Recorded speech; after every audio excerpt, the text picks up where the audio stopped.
যোগ্যতা অর্জনের স্বাভাবিক পথ পেরোতে না পারলেও আন্তর্জাতিক রাজনীতির টানাপোড়েনে তৈরি হওয়া শূন্যস্থান পূরণ করেই টি-20 বিশ্বকাপে জায়গা করে নেওয়া ইউরোপের দলটিও তাই খুশির মাঝেও বেজার। আর সেই অপ্রত্যাশিত সুযোগের পেছনে থাকা পুরো ঘটনা প্রবাহ নিয়েই মুখ খুলেছেন ক্রিকেট স্কটল্যান্ডের প্রধান নির্বাহী ট্রুডি লিন্ডব্লেড।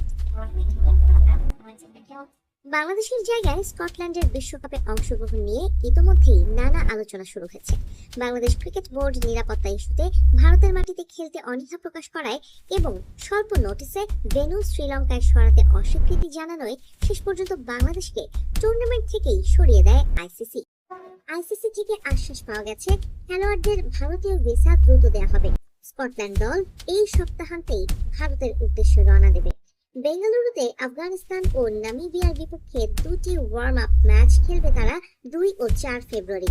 গ্রুপ পর্বে স্কটল্যান্ডের প্রতিপক্ষ ওয়েস্ট ইন্ডিজ, ইংল্যান্ড, ইতালি ও নেপাল।